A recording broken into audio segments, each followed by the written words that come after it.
Сәлеметсіздер ме, құрметті менің көрермендерім. Бүгін сіздерге мен тағы да бір духовкада дайындалатын сондай пісірменің тағы бір түрін жасағым келіп тұр.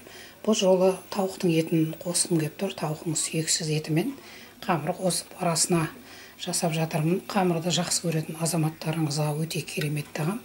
Өте сулы болып шығады, дәмді болып шығады. Дәмін көріп жатырмыз. Енді сіздермен біз осыны жасап керемет тағамды жасау үшін бізге керекті азық-түлік.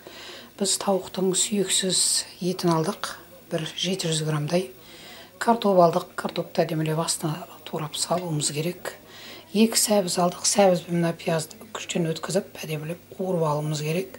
Сосын мына дүкеннің қамырын алдым арасына. Қамыр салайын, дүкеннің қамырын да қолданып көруіміз керек деген оймен алдым. Сосын бізге қаймақ керек. Мына талдықорғаннан шығып жатқан әдемі қаймақ бар екен. Өзіміздің отандық өнімдерді қолдану мақсатында соны алдым. Қазір енді көреміз дайындап. Міне картопты әдемілеп оюлы пышақпен оюлап қойдық. Мынау етіміз, тауықтың еті маринадталып тұр. Мынау бетіне жаңағы ірімшік себейік дедік. Сосын мына қуырылып келген сәбізіміз бен пиязымыз. Сосын мына жерге магазиннің, дүкеннің әдемі қамырларын майлап қойып жатырмыз. Соны қазір арасына салып жібереміз. Міне бірінші кезекте мынау картопын салдық.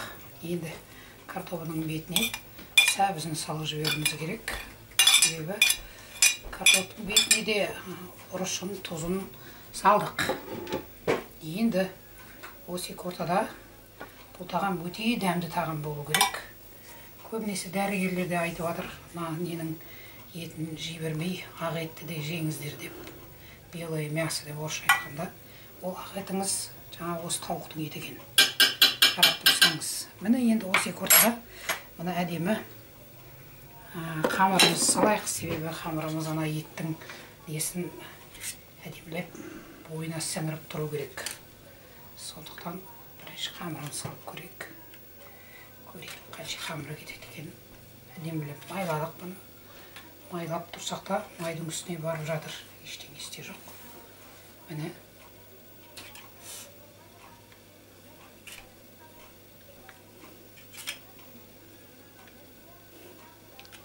Міне бір қатар салдық. Енді осының үстіне мына әдемі маринадталып тұрған тауықтың сүйексіз етін салуымыз керек. Бұл тағамның аты не екенін де білмеймін. Өздеріңіз ойлап тапсаңыздар да болады. Әйтеуір бір білерім, өте тойымды тағам. Ішінде қамыры да бар, картоплы да бар, сәбіз де бар. Адамның ағзасына не қажет, соның бәрі бар бойында. Сондықтан бұл бәріне ұнайтын тағам деп ойлаймын. Сондықтан көріңіздер, жасап көріңіздер. Бұл әсіресе асығыс кездерде жасалатын тағам. Жұмысыңыздан басқа бір жарты сағат уақытыңыз кетеді.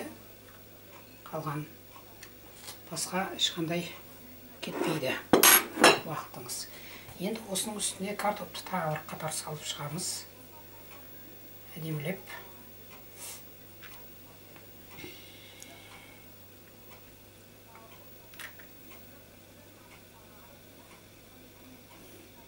Көріңіз қандай әдемі.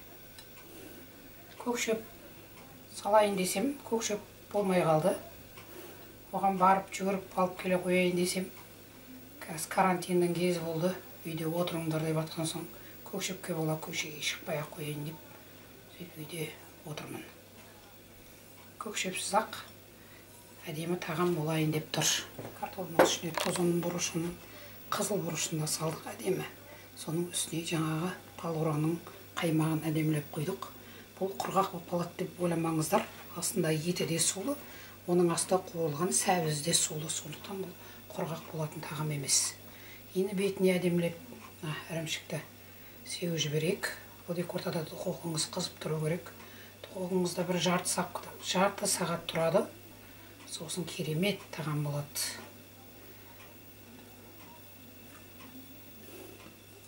Бәріне ұнайтын тағам болады. Үйлеріңіздің бәрі, үйдегілеріңіз рахмет айтатын болады. 35 минут тұрды духовкада. қазір сәл суысын, сосын дастарханға барады. Міне қараңыз, бөліп көріп жатырмыз.